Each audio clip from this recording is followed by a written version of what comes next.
What is going on, fellas, folks, and friends? We are the big dudes in the trenches. Unfortunately, Tug is not here once again, but Bug and Doug are here to walk through some more conference previews with y'all today. We are I've been waiting for this day for so long. I'm so excited. You have no idea. We are working through all of the Division One football conferences in our conference preview series this summer. That means FBS and FCS both. We're currently in about smack dab in the middle of the FBS with the American Conference here on this episode of the audio podcast. If you're watching us live, you will also see the Pac 12 later.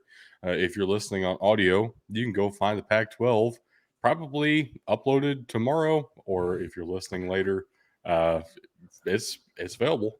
You can also find the Pac-12 in shambles if you just listen to recent news. The only way this could have worked out better timing wise is if I did the Pac-12 and Big 12 today. Oh God! I set this schedule like a couple of months ago for us. The fact it worked out this well is great in itself. But we will get to the Pac-12 in a little bit. I've been waiting for this particular episode for a hot minute, and the reason we put the American Athletic Conference where we did is because we consider them to be the best Group of 5 conference. And hell, they've got 2 conference champions in the conference. I mean, come on, they're obviously the best, right? That's one way to look at it. The other way to look at it is there is a whole lot of new stuff going on in the American Athletic Conference this year. Not even just in terms of the conference realignment talks, with Cincinnati, UCF, and Houston all leaving for the Big 12. This is the first year without them for the American Athletic Conference. Those teams are no longer in the American. They brought in a whole bunch of other schools to replace them. Some I'm more excited about than others, but this is quite the list of conference realignment that's just happened here. Charlotte, Florida Atlantic, North Texas, Rice, UTSA, UAB are all in their first season. North Texas as well. I said North Texas. I counted to 6. It worked. Okay. I know. It's hard to keep track of. It's so many new things. It really is. In addition to that, we have the most first-year head coaches of any conference. Like, by far. There are 1, 2, 3, 4, 5, 6, 7 first-year head coaches and 2 second-year head coaches. Like, there's so many new head coaches in this conference as well. This is a completely different looking division of football than what we saw a year ago. When you think of the American Athletic Conference, this is something different. Yeah, and it's crazy because as much as this conference is in flux, a lot of these teams are in flux too with the new head coaches. There's a lot of mystery and things up in the air about this conference. And if you ask some fans of some teams here, they'll say, man, this conference is really taking a hit. I don't agree with that at all. UTSA, for example, was Conference USA champ last year. And frankly, they would have competed very well in the American Athletic Conference. And I believe that to be true for the past 2 years. I've sang the praises of North Texas for a couple years going on here now. East Carolina has been fantastic as well. And then let's not forget Tulane won the conference almost out of nowhere. I feel comfortable saying out of nowhere. We underestimated them for sure, and I know a lot of other people did as well. And then you still got teams like Memphis, SMU, and South Florida, and Temple for that matter, that can all have amazing seasons pretty much whenever they want to. It's just if they put it all together or not. This is, in my opinion, and I think Doug's as well, the best Group of 5 conference, and I'm excited to get into it. I don't think they lost a step with the teams that left the conference this year. I think it's close. It's debatable whether or not they're the definitive best. I think the last conference.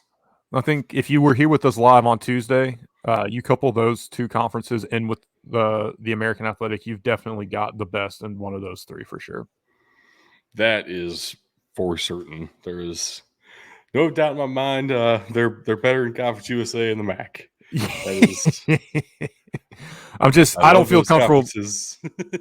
I don't feel comfortable putting my money on the Sun Belt or the Mountain West though, for what it's worth.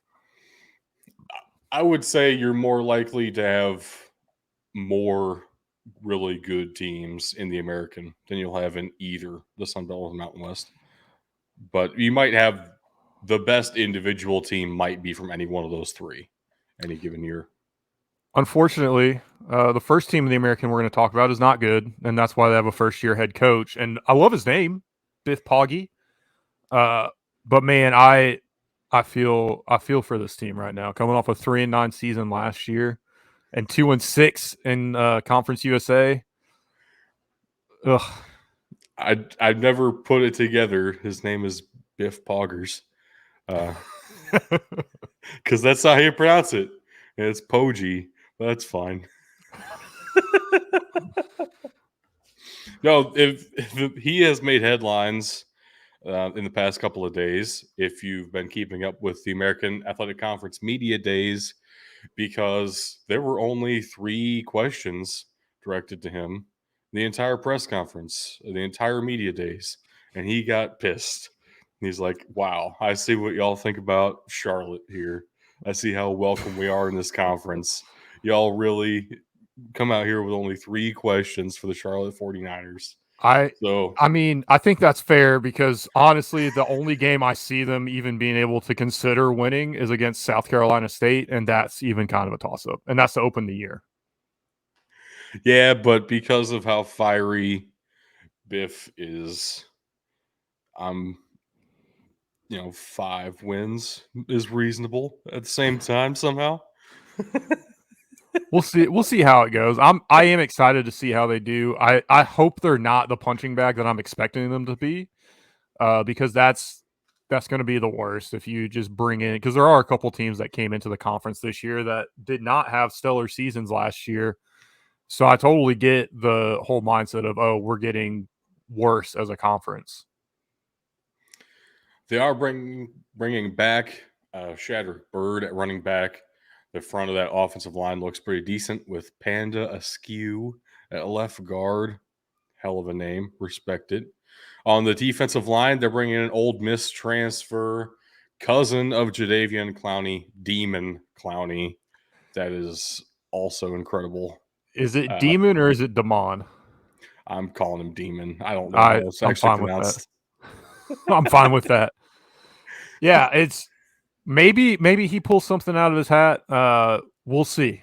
We'll see. I think that's really the best way to leave Charlotte. They only came up to Division 1 FBS 5 years ago? It's been pretty recent if I remember It's right. been recent, but unfortunately for them, though, I will say he doesn't even have a hat to pull it out of. He's wearing a visor here.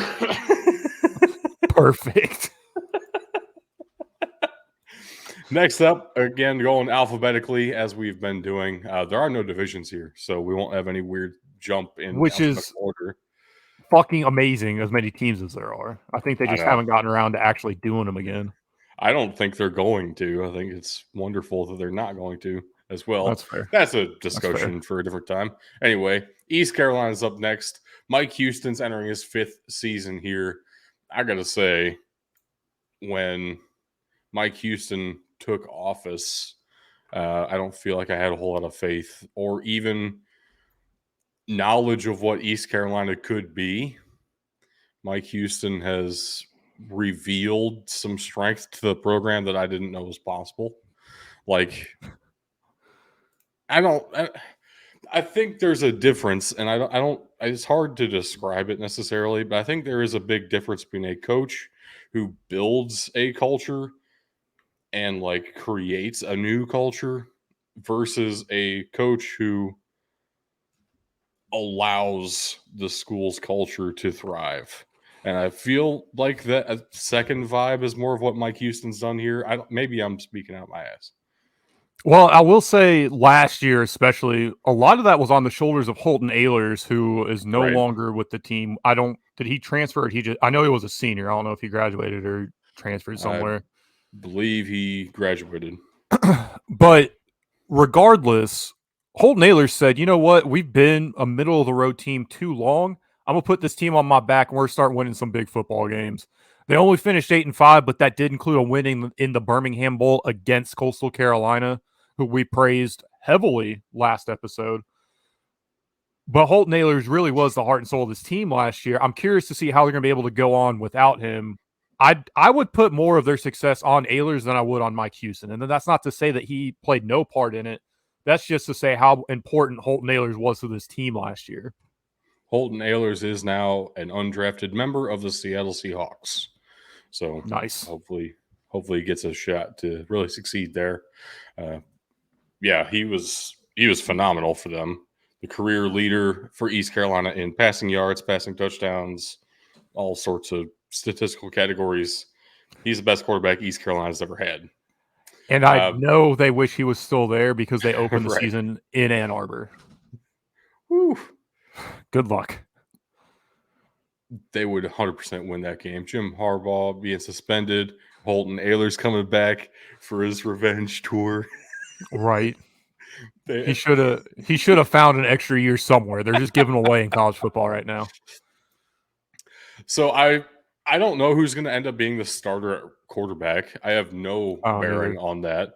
I also don't really know who's going to end up being the starter at running back. They're returning Rajee Harris, who was the second leading rusher last year, I believe. Keaton Mitchell obviously was phenomenal, as well as Holton Ahlers. Keaton Mitchell's gone too. So to fill that void, maybe Rajee Harris steps up. Maybe also the transfer from Georgia Southern, Gerald Green, really fills that void. He was almost 1,000-yard rusher last year and comes into the American Athletic Conference to see if he can do that here too. I think either one of these guys could be phenomenal. And behind a right guard like Isaiah Foote, I think you're going to do just fine in the running game, which definitely helps a new starting quarterback. Absolutely. Absolutely. And they're going to learn a lot about themselves early in this season. As we already mentioned, opening against Michigan at the Big House and then hosting Marshall and then going to Appalachian State. I mean, those are three exciting games to open up the season. I'm curious to see what this team's going to be able to do. They played a very smash mouth style in recent years, even with Holton Ahlers. He was a bruiser for a quarterback. It was insane to see. Right. I'm really am excited to see what this ECU team is able to do this season. I certainly am as well, but a lot of unknowns there. Speaking of unknowns, first-year head coach for our next school, Florida Atlantic. The last time we saw Tom Herman, he was run out of town in Austin for not bringing Texas back, unfortunately. And he was recently an offensive analyst for the Chicago Bears. Yeah, but nobody saw him there, you know? Nobody saw him. I don't even think the Chicago Bears saw him. He did something. That team was better, significantly better on offense. If somebody has watched the Bears his whole life, this was a much better offense. Yeah, but I feel like they're going to take a step up this year again anyway without him. That's a different discussion. That's a different discussion. I could go on for hours about that. I'm interested. Tom Herman's back in college football, ladies and gentlemen. This is incredible. Yeah, I'm interested to see what he's going to be able to do here as well, because like we said, there's some unknowns with this conference, and when they do open conference play, Tulsa, who a team we didn't mention at the top, they're always a wild card as well. So it's really going to be interesting, I guess is the best word here, to see how they fare in this conference schedule. Their non-conference schedule looking like a 500 schedule. It's not bad for them. It's definitely not going to be the trial by fire that ECU is going to have. Right. Definitely. I will say it is also incredible to me. It's kind of strange to me. As much as people have tipped their the biggest toe possible in the transfer portal that they possibly can figure out how to tip in You have teams like Colorado turning over the entire roster. Uh, you have we just saw an Ole Miss player now popping up on the Charlotte 49ers. Not all these guys' pictures look identical. Obviously, they need to work on coordinating uniforms better. Our top 6 guys here are returning. Uh, they were here last year as well. Like Tom Herman's entering his first year, but he's dealing with a lot of guys who have been with the program, which can create its own set of challenges. How do you institute a new culture if the culture is already entrenched there And it's from the already a previous good stuff? culture as well. Right. Um, right. Do you even need to change that culture? Maybe it's just a matter of talent development as opposed to culture rebuilding. There are a lot of things going into that, but Evan Anderson is really fantastic on that defensive front. Chaz Neal is great on the offensive front there.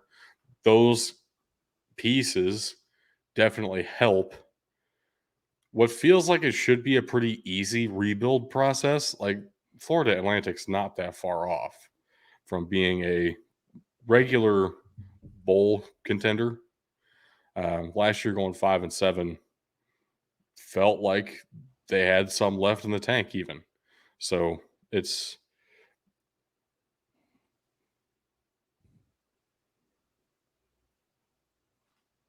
It's very true. Very true. However, with that being said, we're on to my favorite part of the show. And so I'm not going to delay it anymore. We're, of course, talking about the University of Memphis.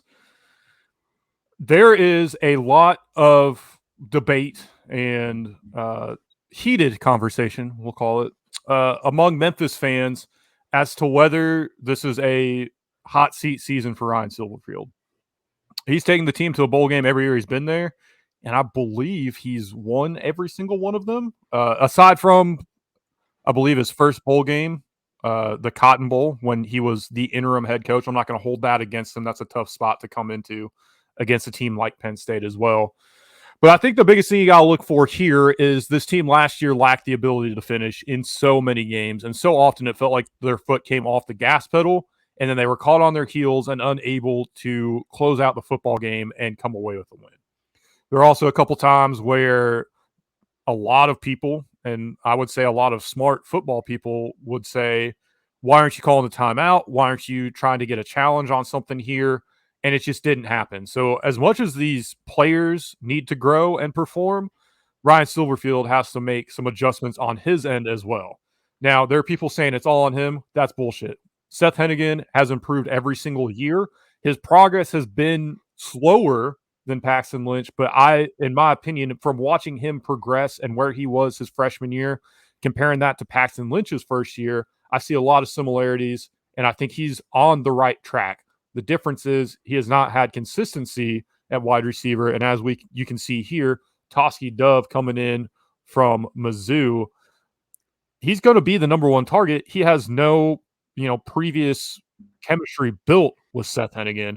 That's going to be something interesting to see if there is anything that gets developed here. Of course, we have Jacob Likes at center, and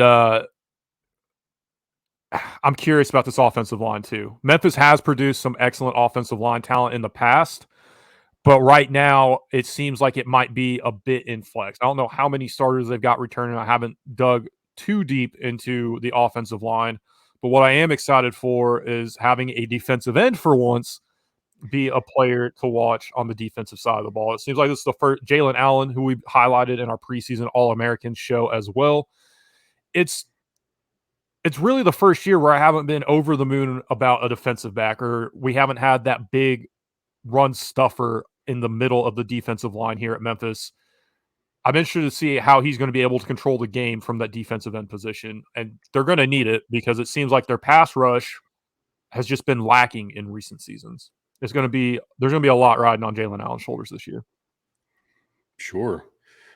We'll have some help in the back end from Eastern Kentucky transfer Davion Ross. Very excited for him getting a big time shot here. Moving all the way up from, that I don't even know what conference Eastern Kentucky plays in off the top of my head. This is ridiculous. Why do I not know that? I feel Because it's terrible. FCS. Yeah, but like I should know that. I mean, Oh my gosh.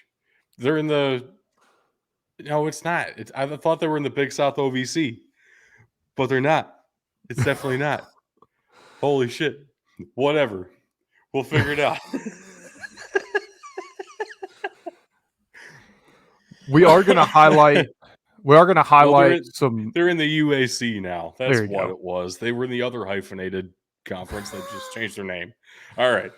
We are going to highlight a very big non-conference game for Memphis later on in the show. So I'll talk about their other non-conference game that is worth mentioning.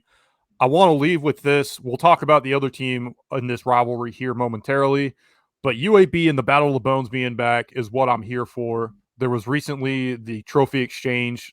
I believe somebody down in Birmingham is going to give it a new patina, clean it up, and then they will bring it back up and put it on the Memphis sideline prior to that game taking place in Birmingham later this season. I cannot wait for that rivalry to be renewed fully. Yeah. In addition to that, though, look at Towski Dove coming back to play the Missouri Tigers in St. Louis. Well, that was the other game I was going to talk about at the Dome at America's Center. I hope Memphis wins solely because Mizzou backed out of the home and home portion aspect of this. And in fairness, a lot of that's because Barry Odom's gone. This deal was made with him there. He was the coach for the first game, and they have no reason to go to Memphis anymore. I would argue that's not the only reason you want Memphis to win, but okay. I don't anticipate them winning. Is my point. Sure. Next up, we do have the United States Naval Academy. Their first-year head coach. That's a very long time since we've been able to say that about Navy. Right. Ken Niumatalolo was there for as long as I can possibly remember. It was long enough for me to learn how to properly pronounce his name, and Tug for that matter. That's more impressive. Tug even knew how to pronounce his name. He was also the highest paid employee of the Department of Defense. That is legitimately a true fact about Ken Niumatalolo at his time at Navy. The football coach for the Naval Academy was the highest paid DoD employee. It's impressive. But now the head coach is former Ken Niumatalolo defensive coordinator Brian Newberry. Yeah, things were getting a little bit stale. It felt like at the same time as everyone kind of recognizes there will be ups and downs to performance with Navy football. There weren't the ups weren't as high as they used to be the past couple of up seasons. So I understand what's the decision. I understand where it came from. Also, considering that Army has been successful in at least partially getting off of the triple option, moving more closely towards a pro style of offense. They're never going to be truly pro style, but having some semblance of a passing game is pretty impressive for Army. And then you have Air Force, who is expected to potentially be in the Mountain West title conversation. That's your standard at Navy, competing with the other service academies more than even competing with East Carolina, Memphis, North Texas. Now your other American counterparts. Well, but I will say too. I mean, Navy or Army rather has had a couple seasons where all they've been really playing for is the Commander in Chief's trophy. I'm not saying that they've been stellar every year in the past 5 years. They had some great years, but not every year. Air Force, on the other hand, has been. You could call them the class of the Mountain West. Is kind of tough because they are still running more of a traditional triple option, but they've been one of the better teams in their conference, and they've been competing in Commanders in Chiefs Cup. Navy has fallen off in both those areas, and I think the academy was looking at like you can fall off in one, but you absolutely cannot fall off in both of these. That's true. Yeah, it's rough. It's rough. And they opening the season in Dublin this year against Notre Dame. Yes. It's a trial by fire for both those teams. I don't care who you are. This is the only fullback we will highlight for our conference preview series, the top 6 most important players on the team for the upcoming year. It does include their fullback, Daba Fofana, which is also an incredible name. Very much enjoy that. I do like the strength up front. Joshua Pena on the offensive line, Jacob Busick on the defensive line. Again, when you have some good pieces in the trenches, it certainly helps if you're going into a rebuilding process. The rebuild process is certainly a lot different at a service academy than it is at a regular university, if you will. A real college. They can't use the transfer portal. It's not the way the service academy structure works. So it's best of luck to him. It'll probably take a couple of years before we really see a Brian Newberry impact. What can he really bring to the table? We don't have any great way to gauge that probably for another season or two. Yeah, it's unfortunate because this team has been dominant in the past, and unfortunately, this is why Ken Niumatalolo is gone. They've got to mix something up because their triple option has become entirely too predictable. Everybody knows they're going to do it, but there's not been any creativity. Really, I think the other big issue is they have not had an electric quarterback like they did 4 or 5 years ago. His name's slipping my mind, and I'm Are you upset thinking about that. of Keenan Reynolds? Keenan Reynolds, yeah, That's because been a minute ago.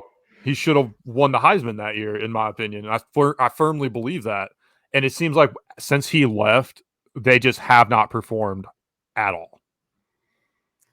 Yeah, and that's kind of both a feature and a bug of working at the service academy, right? You're going to get some generational talents come through simply by the nature of what the service academies are. It is possible to get that kind of a player in. It's not going to be that frequent. So, like what we saw with Army, they had an incredible edge rushing talent recently. We're not talking about Army, but that kind of a player only comes through every so often. I don't know that Navy has that kind of a player right now. I don't expect them to every season. I expect them to play their hearts out every single time they step on the field. And even that felt like it was lacking at certain points the past 2 years, I would say. So if we get that again, Navy will be really hard to play against, a really solid team. I don't know if they're going to win a ton of games necessarily. But Right. getting into bowl eligibility every year is the floor for Navy. It has to be. And competing for that Commander in Chief's Cup Yeah. is very important. And starting off the year in Dublin is crazy. It's crazy. Maybe they can pull a Northwestern and not win a game on U.S. soil and still have one win on the season. I hope not. I would feel bad about that. New team on the screen, new first-year head coach to talk about here. Eric Morris is coming in to take over for the North Texas Mean Green. Seth Luttrell had this team in a conference championship game last year and got fired for it.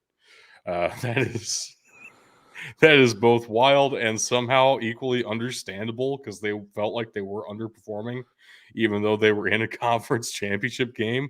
This is in Conference USA last year, of course, but yeah, what were they like 7? They were 7-win team heading into that. 7-7. So they Yep. ended the year 7-7, losing to UTSA and then losing their bowl game. This is a talented squad. This is a university that's put a lot of money into their facilities, into their program, really trying to build up a football culture at North Texas. So in comes Eric Morris, who used to be at Incarnate Word, went to Washington State as the offensive coordinator there, brought his quarterback with him, Cam Ward, and then got a head coaching opportunity at North Texas. I thought it was possible Cam Ward would come with him to North Texas as well, but it's hard to step down conferences to play quarterback at a lower level like that. It would have been kind of cool though.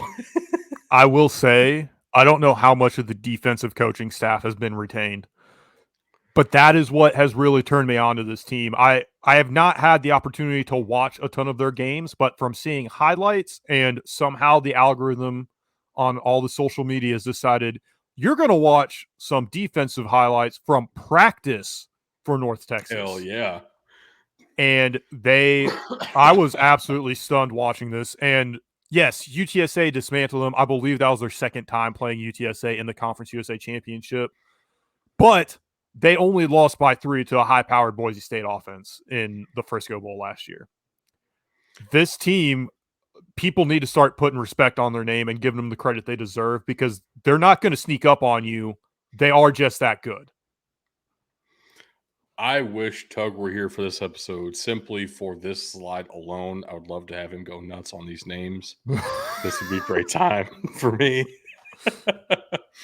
The only All-American on the screen right now for our Group of 5 All-America squad is cornerback Ridge Tashada down there.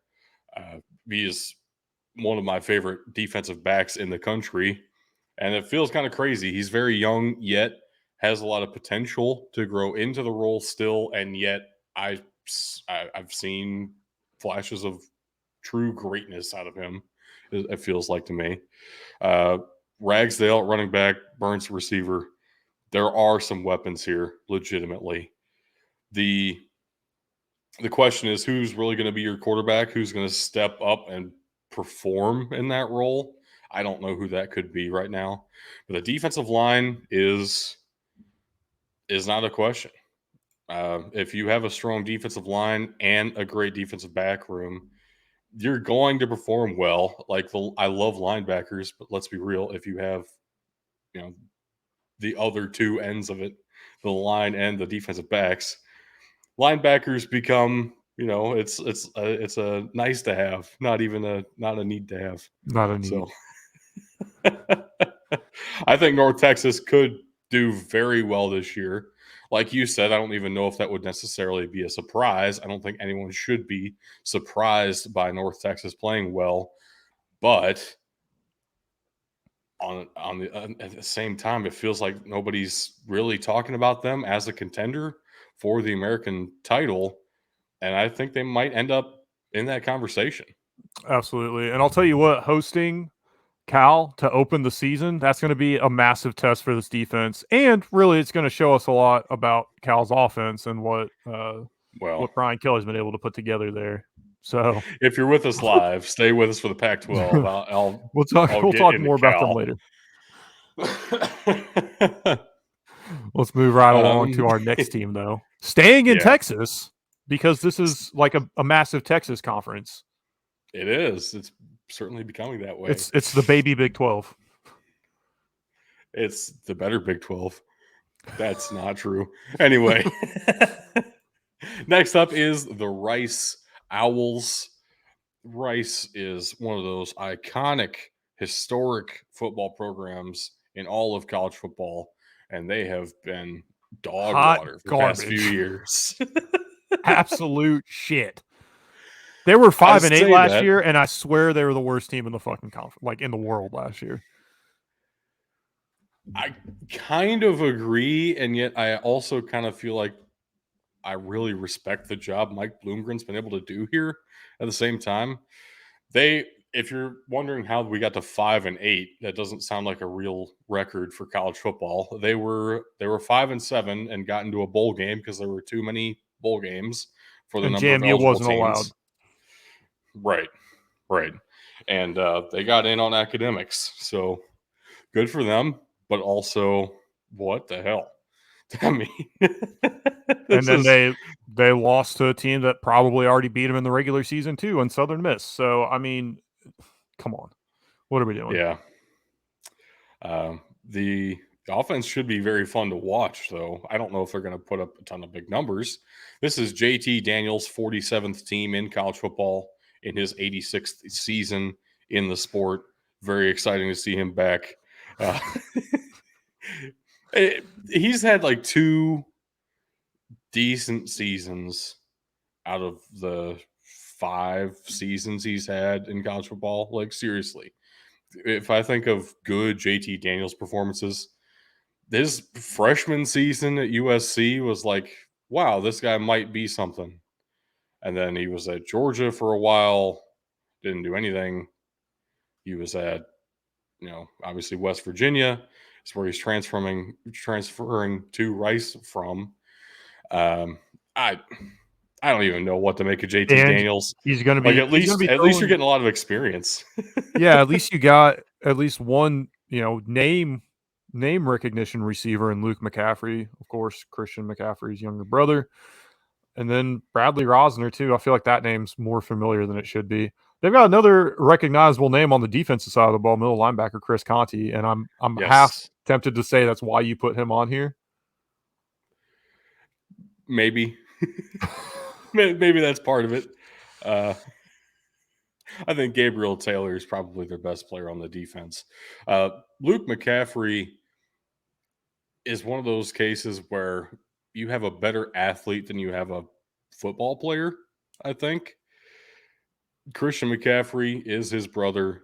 Christian McCaffrey is so great at so many different things that everybody saw Luke McCaffrey coming in like, well, what are you great at? Let's try you literally everywhere as well. Everywhere. Yeah. He has played quarterback. He has played running back. It seems to be working now, sticking at wide receiver.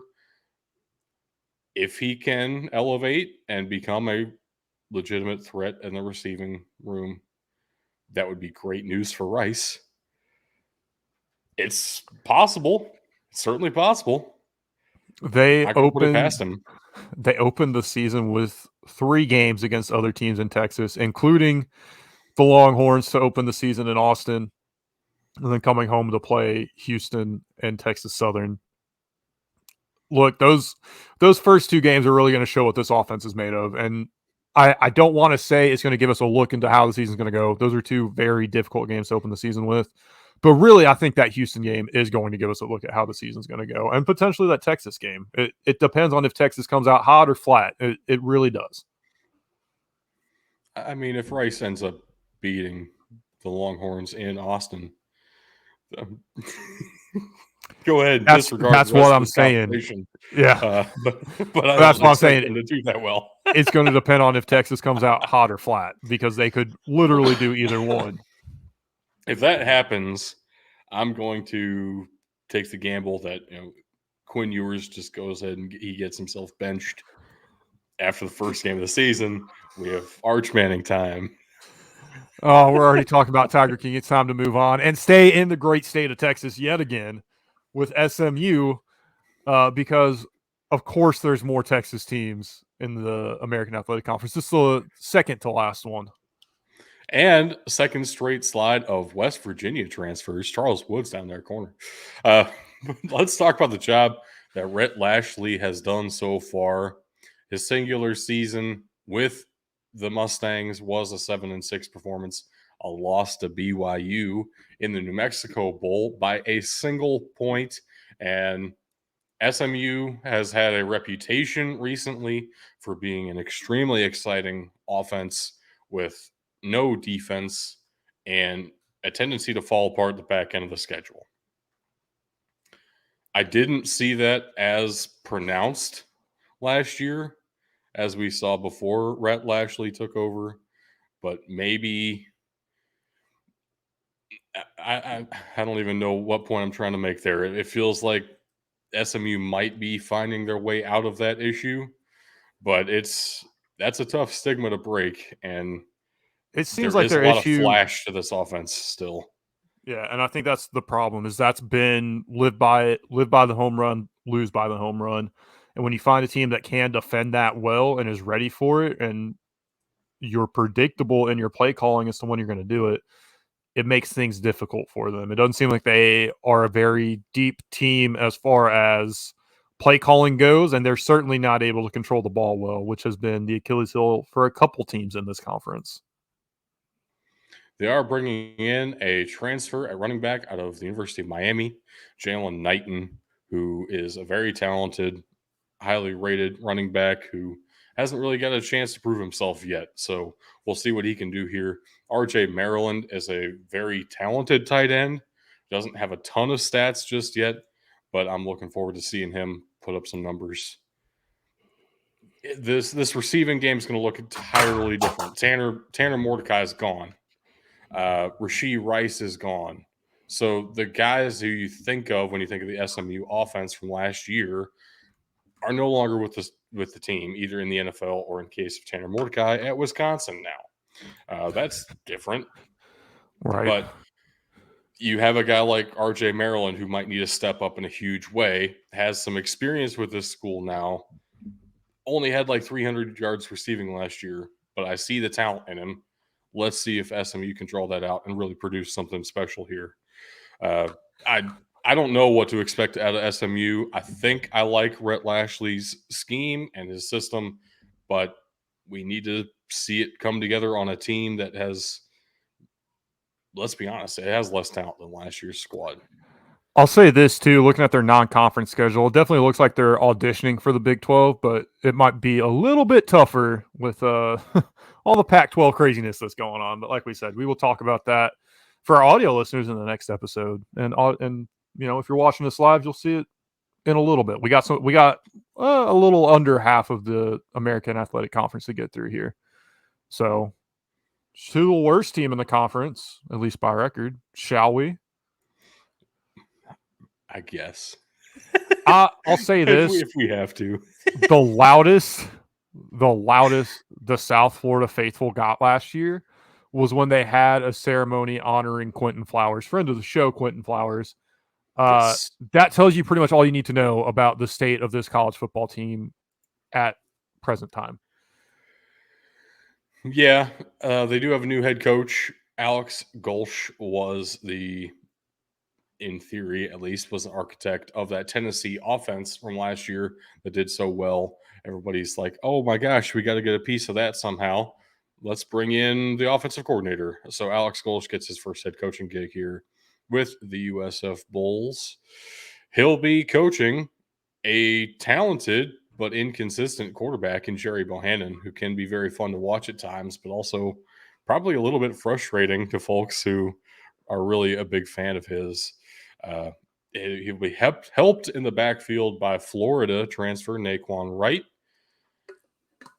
I do think they have a great left tackle. I don't think any other piece of the offensive line is particularly that great, though, unfortunately. A lot of runs to the right. Yeah, we'll see. We'll see what happens here. I just want this team to be good again. I really do. This and the next team we're going to talk about killed you with speed in different ways than SMU. SMU was looking for the home run pass every play. South Florida just had guys that could straight run past you all over the field, whether it was Quentin Flowers out of the backfield or whoever he was handing it off to. They had some great running backs. They, of course, had some great receivers as well. Mm-hmm. I just want this team to be better. I want them to be good again. I don't know if this is the year that's going to happen, though. I will say, if I trust anybody to get the best out of Jared Bohannon, it would be a guy like Alex Golsh, who was able to get the best out of the Tennessee quarterback last year, Hendon Hooker, who honestly has a pretty similar play style. Yep. And looked like one of the best quarterbacks in the nation until he went down with injury. And their non-conference schedule does set them up to figure things out initially. Western Kentucky and Florida A&M. But then, amazingly, the Alabama Crimson Tide are coming to town. They're going to be unbelievable. Alabama is going to play a game at South Florida, Raymond James Stadium. Yeah, which is the Bulls' home stadium. Don't get me wrong. It is. It's not a neutral site. It is their home stadium. Right. That I would say that's probably the only reason why they're willing to go. It kind of feels right that Alabama gets to play at a professional stadium. Just they have to play against USF.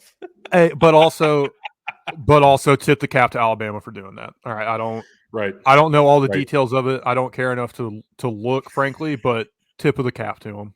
At least they honor their home and home agreements. I don't want to find out something stupid about why this is happening. I just wanted to take it for what it is and love it for what it is. Alabama has not played at a Group of 5 opponent since, if I'm remembering this correctly, I believe they have not played at a Group of 5 opponent since 2003. So this is Exciting, uncharted territory for Alabama coming to USF. Best of luck to the Bulls in that matchup. That's that's all I can say there. It's going to be painful. It'll probably be fun for one side. Uh, I love Seth Hennigan, but if there was one quarterback in the conference that I wish was at Memphis, maybe a little bit more than him, it's EJ Warner at Temple. that is wild to me because if I had to pick a worse team in the conference and I couldn't pick South Florida, I would definitely pick Temple. Uh, I just love Kurt Warner that much. fair enough. Fair enough. EJ Warner had a fine season last year. Like, it wasn't the worst quarterback season I've ever seen. There are worse outcomes. I would say, though, kind of like we talked about, South Florida's opening non-conference schedule being very favorable to them. I would say Temple's is very much the same. Akron, Rutgers, Norfolk State, and then hosting VU, which they're still a wild card in my book.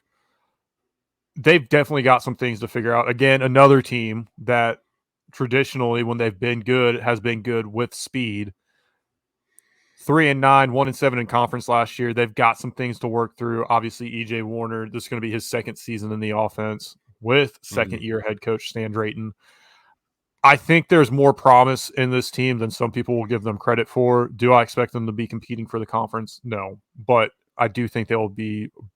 I would say they'll be bowl eligible this year. I think that's probably Wow. within their grasp this year. That's a lot bolder than I'm willing to go for them. I will say it's a great rivalry matchup, week 2 at the Piscataway YMCA. Looking forward to that one. That is Rutgers for the uninitiated. I like Temple's linebacking core. I will say that. That's probably my favorite part of this team. The Jordan duo, Jordan McGee and Leighton Jordan. Big fan of that.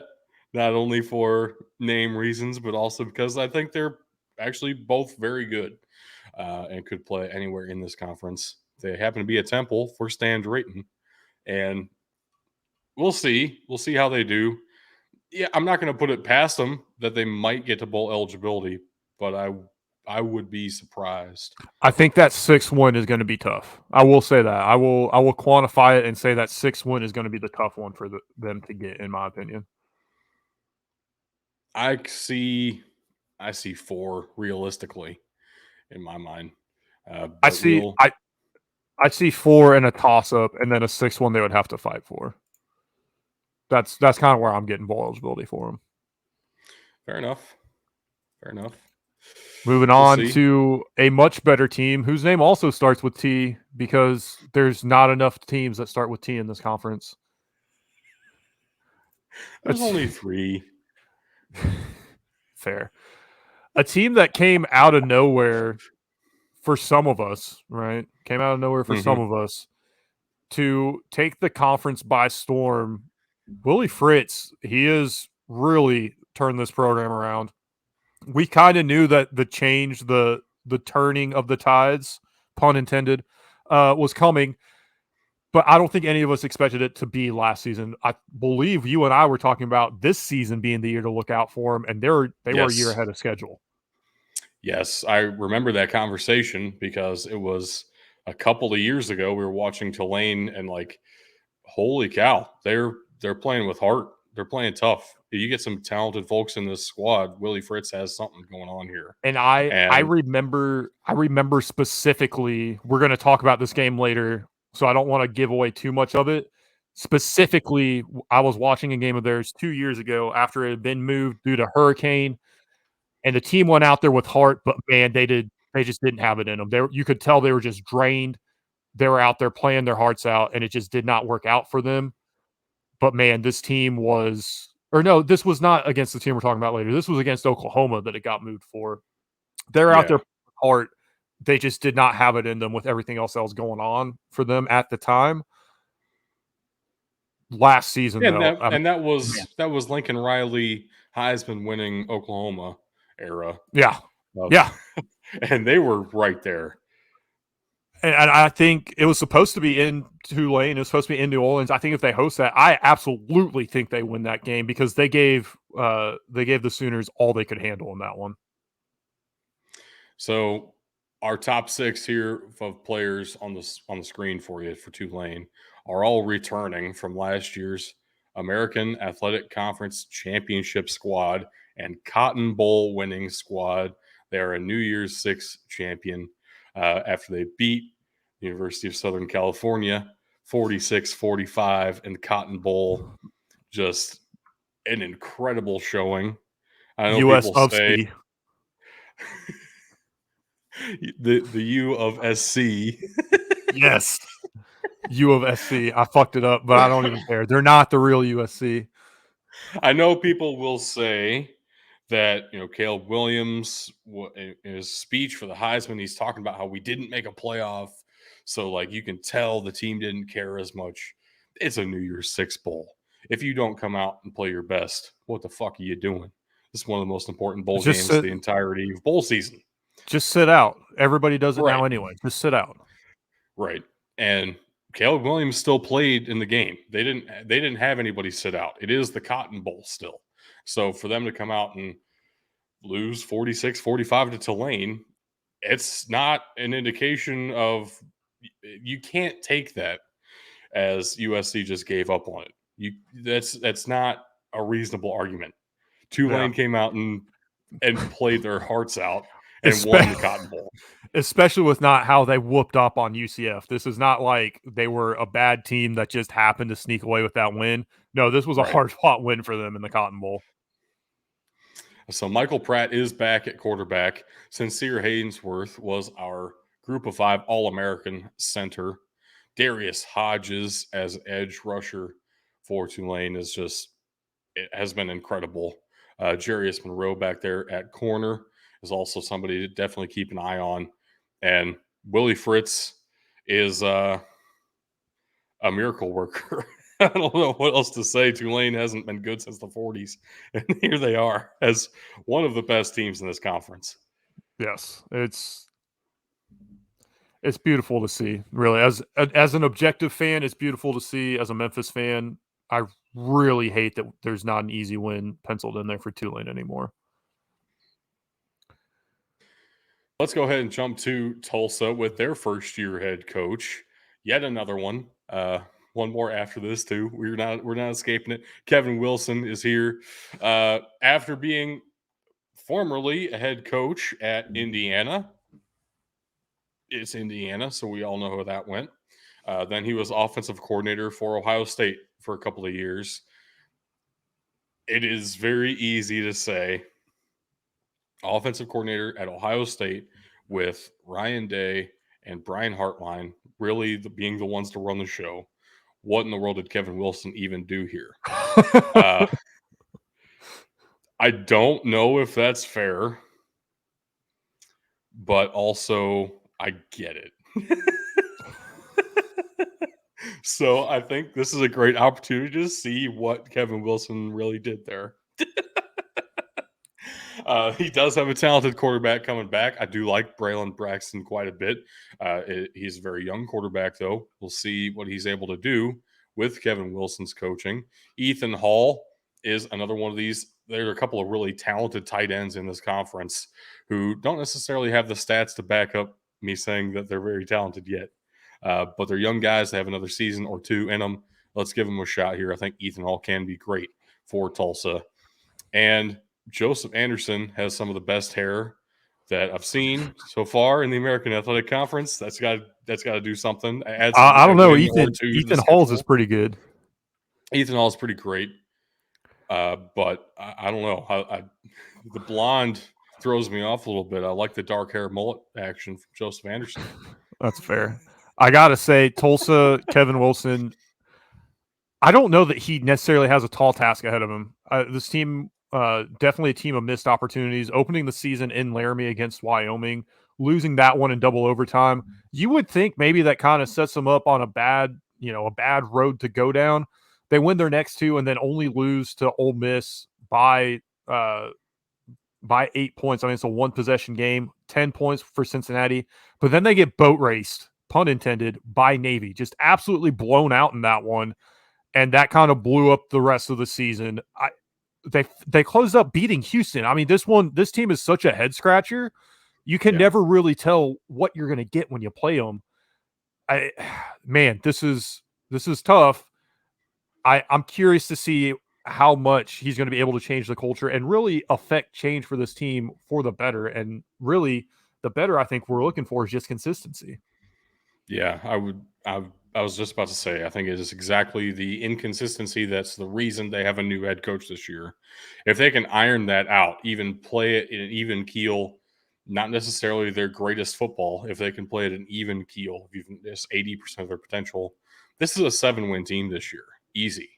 I But they agree. have a couple of very difficult non-conference games, one of which we'll talk about in a little bit more in depth in a minute, but also at Washington, and then another Power 5 game. So it's like, good luck with this schedule. But if you can survive these early season tests and really prove that you can hang in there, maybe that gives your team some confidence in and of itself going into the conference slate, where there are a couple of very winnable games to start off the American schedule for Tulsa. I would say their toughest game isn't until the middle of November. So they have a good stretch where they could rattle off a bunch of wins and get to bowl eligibility pretty quickly. Assuming they get into some kind of rhythm where they're playing consistently. So they are also able, aside from Tulane, the last three conference games are going to be tough. And we already mentioned they've got two very tough non-conference games. But the front end of their conference schedule is very favorable for them. And I appreciate that there's no divisions in the American Athletic Conference, but this right here is why they do need divisions, because this team could end up being in the conversation to go to that conference championship game, and we really don't know. I really don't know that they're going to be fully deserving of that. It's going to be the end of the year that's really going to tell the story for them as far as the American Athletic Conference goes. Yeah, I mean, they still have to play at SMU, at Tulane, home for North Texas, at East Carolina. But that's what I'm saying. Tulane, North Texas, and East Carolina. That is a hell of a finish to the season. Right. That's brutal. If they're going to be bowl eligible, I'm going to say it's going to happen before November. They get that 6th win. I would agree. So next up is UAB, their first year in this conference with a first-year head coach, Trent Dilfer, coming into town. Hey, that name sounds familiar. Wasn't he just coaching high school and grabbing kids by the face mask and pissing people off because nobody's watched a high school football sideline in their life, apparently? That's the only thing he's known for, yes. That's the only thing he's ever done in his life. The reason that you've heard of him before, he used to be a high school football coach. That is correct. Don't look it up.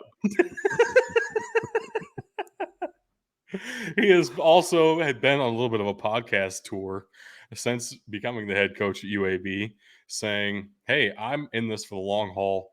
UAB is one of my passion projects now in life. I don't want to go anywhere else.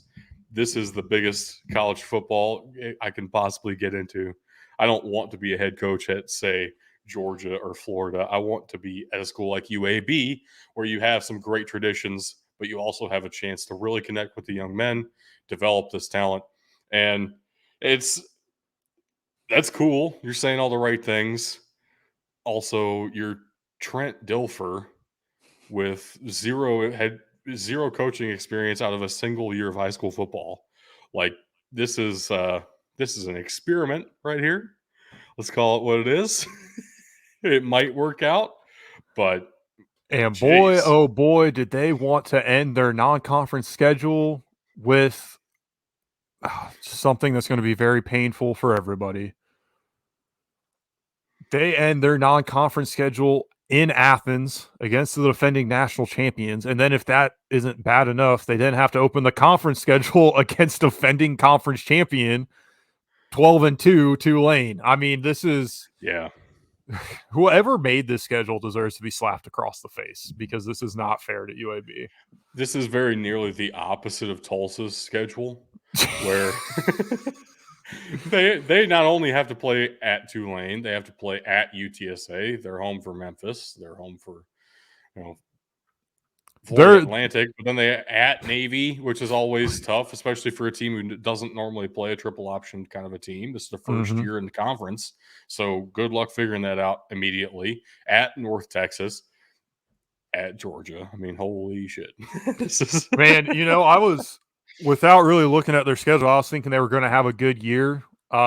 Man, this conference schedule is not kind to them. They did draw probably four of the best teams in this yeah. conference. Oh, man, at least they got one of them at home. The only I one will they say the only one they have at home is Memphis. They're on the road at Tulane, at UTSA, and at North Texas. yes. Somebody wanted to fuck them over. Probably Trent Dilfer himself wanted to give himself a hard first go of it, set expectations lower. No, I will say the defense for UAB is the most exciting part of this team for me. Outside looking in, I like Jermaine Brown and everything. Tawan Parker is great and all, but this defense is actually legitimately talented, like really good, and can stand up to this conference slate as much as we're talking about how hard this could be. Fish McWilliams, I don't even know what I was about to say there. Fish McWilliams is one of our group of five All Americans across the front of that defensive line.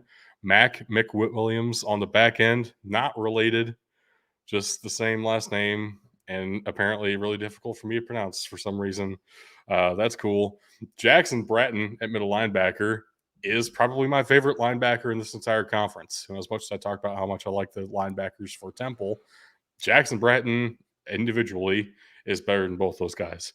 So I like this defense quite a bit. This Trent Dilfer thing, though, I have a hard time buying it. And oh gosh, Good luck, good luck. UAB. That takes us to defending Conference USA champions, UTSA, who will not be able to defend their crown because they're no longer in Conference USA, heading into the American Athletic Conference for the first season in the AAC. Jeff Traylor is coming along with them. He looks way younger than he really is. You could tell me that man is 38 years old in that picture. He is in his upper 50s. He's been a high school football coach in Texas for like 30 years, which is why this has worked so well, honestly. To have those relationships with Texas high school football is so incredibly important for a group of five Texas school. You Mm-hmm. cannot overstate that This importance. is this is why they're And dominating the rivalry, the 210 yeah, rivalry with Texas State. yes. And the make believe rivalry that people think of because their names are similar with UTEP, it's not competition at all because UTEP can't do anything to defend a guy who has the relationships and already gets the best talent who doesn't go to UT Austin. So Frank All Harris is coming back, one of the best quarterbacks in Group of Five Texas football history. I'm just going to put that out there right now. I don't even think that yes, should be yes, controversial. not at all, Uh, not at all. Oscar Cardenas was our Group of Five All American tight end. Joshua Cephas should have been the second best receiver on this squad. They're, who should have been their best receiver just transferred to Ole Miss. So, Joshua Cephas needs to step up a bit, but he's certainly capable of doing so. He's going to be a 1,000-yard receiver, definitely. Like this is a scary, talented offense, and the defense is. I didn't even have to look up who the roster is. I was like, oh yeah, obviously Nick Troy Fortune is going to be one of my guys. Rashad Wisdom's going to be one of my guys for sure. Back end of this defense is just really good now. And then I find out Brandon Brown is like a legitimate run stuffer up the middle, legitimate stat grabber in his own right, a nose guard. So Like to that speak. doesn't happen. Yeah, Uh, stats. I'll say this too. You know, we talk schedules a little bit here. I don't even want to talk about their non-conference schedule. I want to talk about the fact that I've gone to every single team's website to look at their schedule. There has been one team that has had the American Conference Championship penciled in on their website. And would you like to guess who it is? Apparently, I would have to say it's going to be UTSA.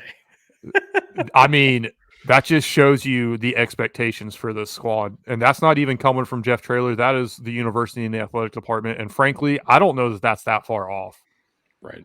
If you don't have anything else to talk about with the Roadrunners right now, I actually want to go to that before we get to our non-conference games to talk about, because honestly, I'm jacked up to talk about this conference championship game first.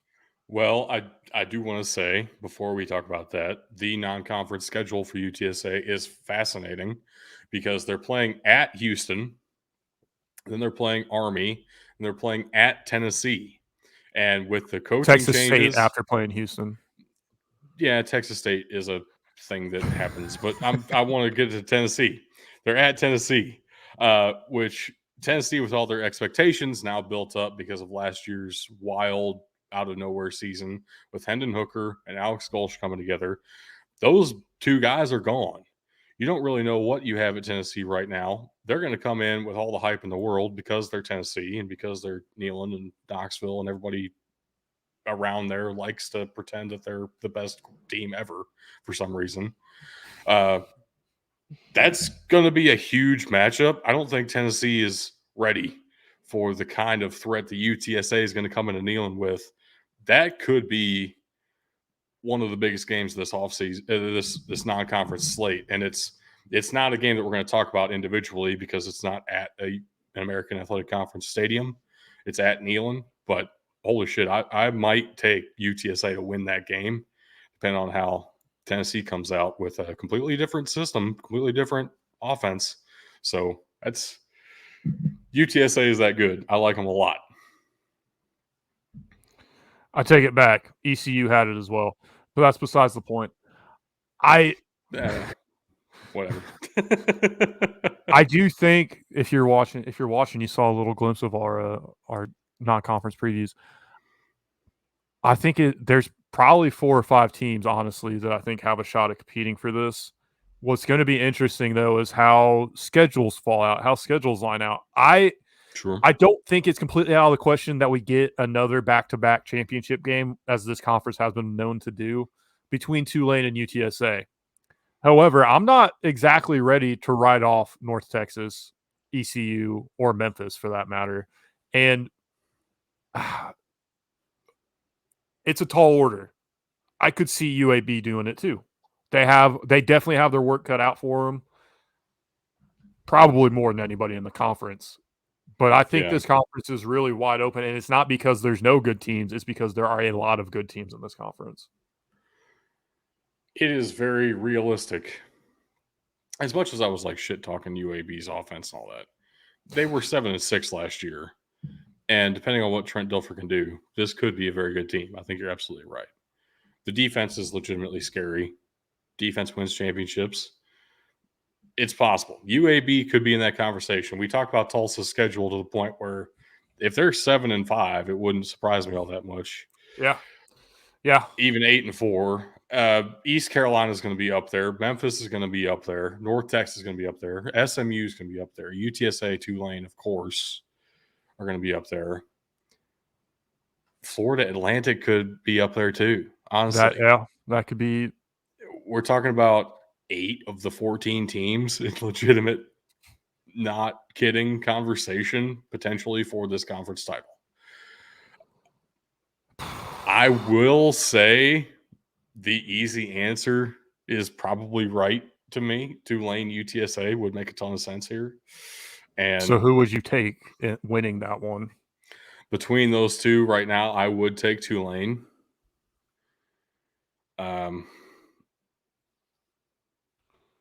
I don't love that necessarily. Like, there's so many other ways this could go legitimately.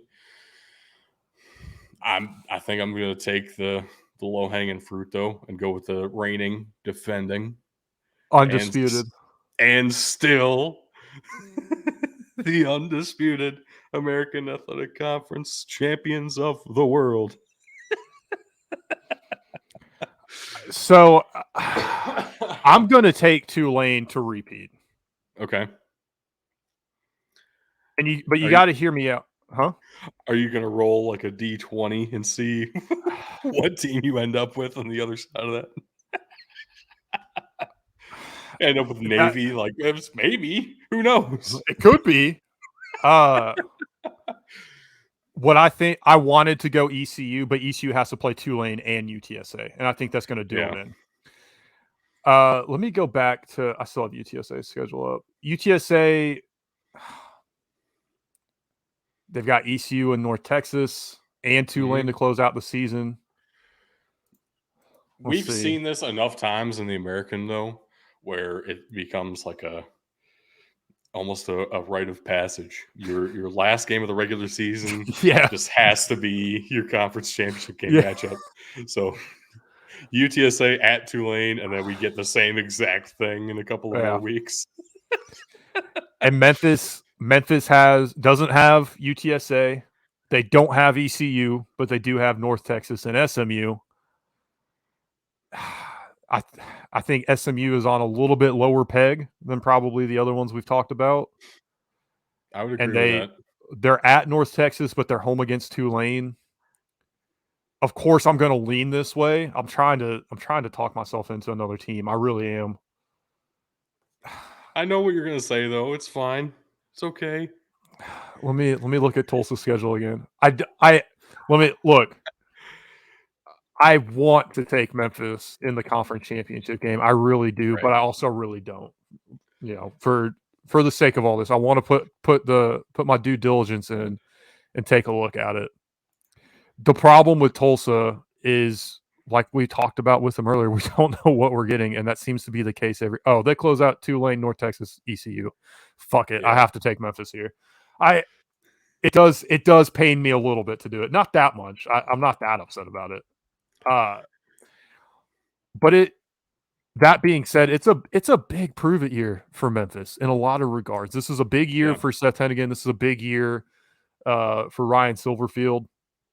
I don't know that I agree that, you know, this is conference championship title or bust for Ryan Silverfield. I think fans are ridiculous. But I will say, I think they have the potential to only lose one, maybe two games in the conference, which would be a vast improvement over the 3-5 conference record they put up last year. I think that's really where they need to improve. They cannot go 3-5 in the conference again. And I don't anticipate that being the case. I think with the potential of them only having one conference loss, I think that would put them in a good position to get to the conference championship. But there could be multiple one-loss teams in conference play this year.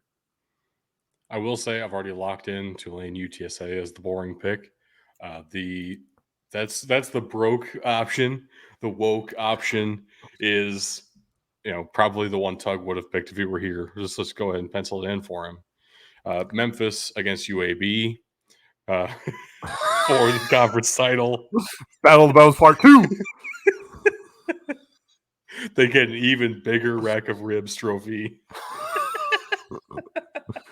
Loser has to eat New York City barbecue.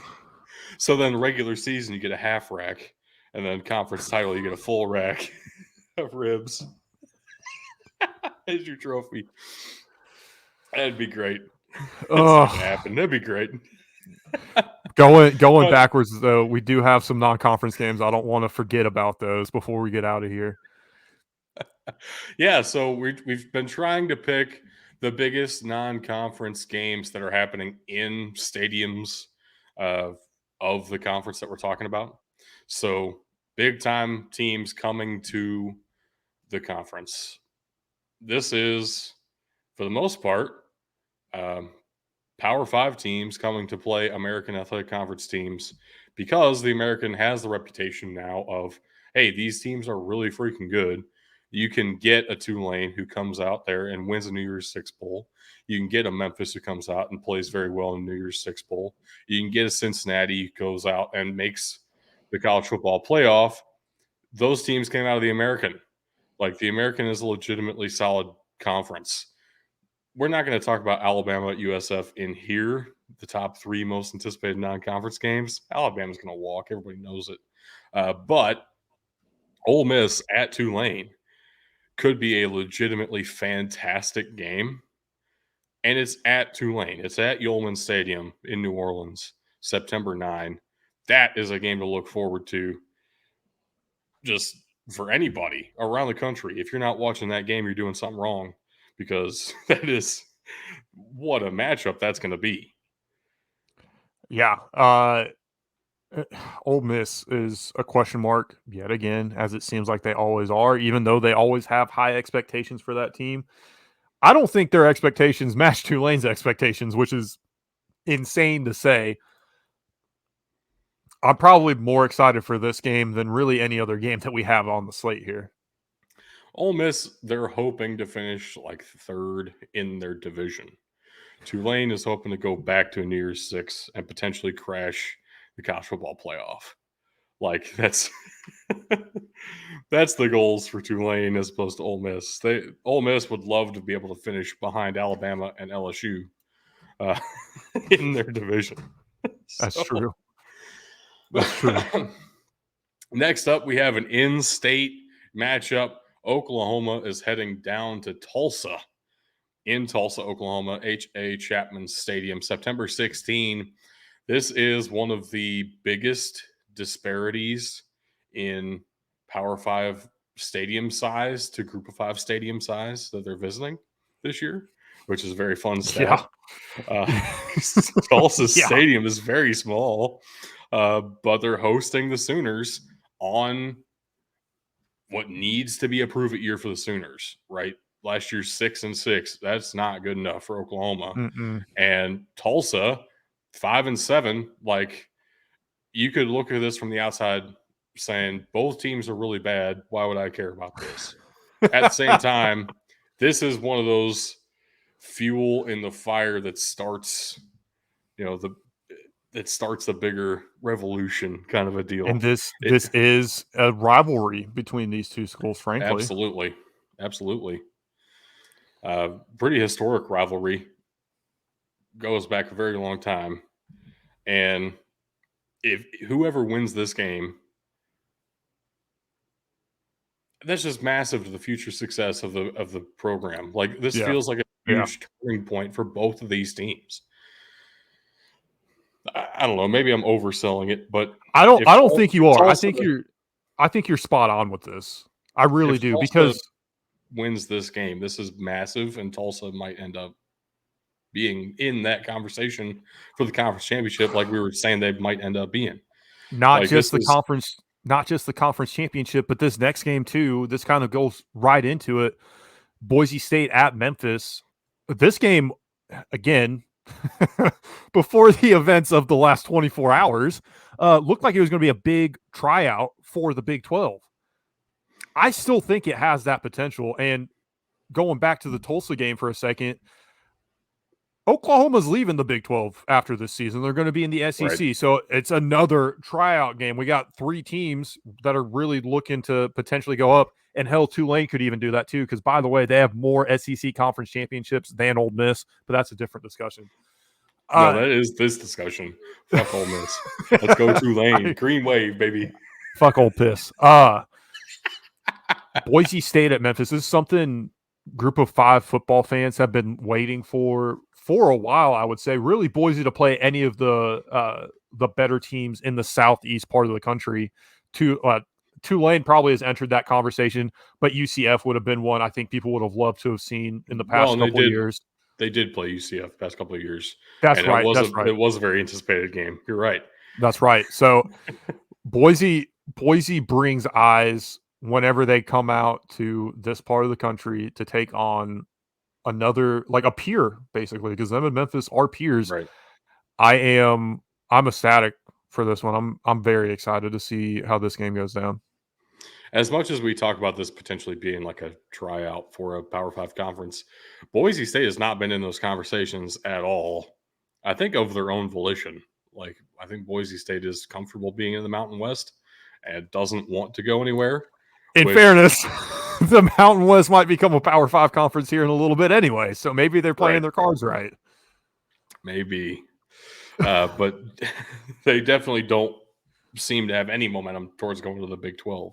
So I don't know if this is necessarily fairly billed as a tryout for a Power Five conference, but it is one of those matchups where you look at it and say, these are two of the best group of five teams over the past 20 years. This should be a really solid matchup, and it's one that we're definitely looking forward to. I just got to say, I've been anticipating this episode probably more than any. I mean, we've gone almost an hour 30 just talking about the American, in part because they have so many fucking teams. Yeah, it's a lot now. But also it's very intriguing, a conference that so many people are writing off because they did have massive departures. I don't want to undersell that at all. But so many people are writing this conference off when really there is a ton of good football that's going to be going on here. And you would be a fool to not be paying attention to what they're going to put on the field this year.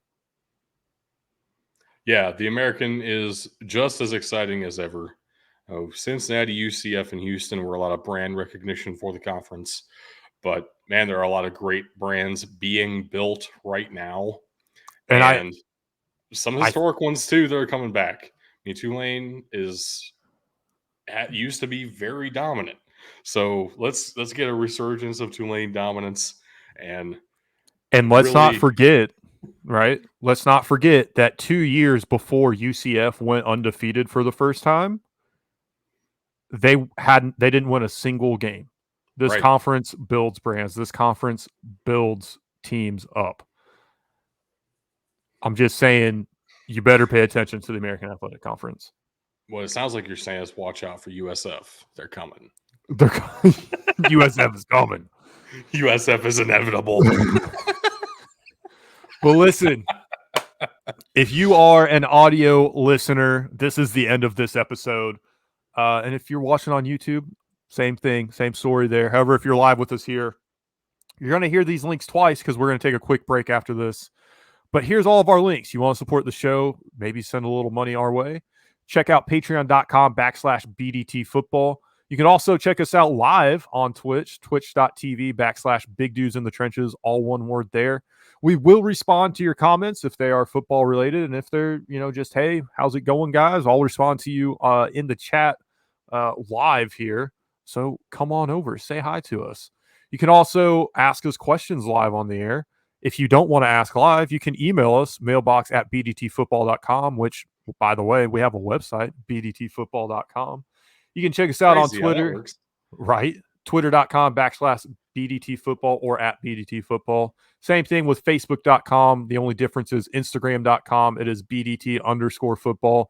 We're working on the best way to utilize Facebook and Instagram. We've been dominating the Twitter game, and we've been having a lot of fun in our Discord as well. The link is in the description or scrolling across the bottom here.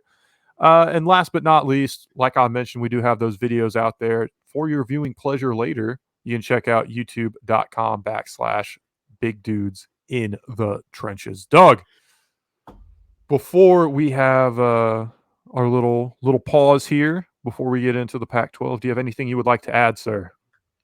Yeah, I will say that posting in the Discord has become a second full-time job for me. It's really bringing down my social life. Join the Discord so you can get all the latest college football news possible, because I'm literally on top of that shit 24/7. I need to sleep. It's a problem, but also it's a great way to get college football news. That's my pitch. And if you are live in our chat right now, I just posted a 7-day link for the Discord as well. So be sure to check that out. But audio listeners, we will see you next time. See you next time, YouTube. And if you're live with us, be back shortly. Peace out, everybody.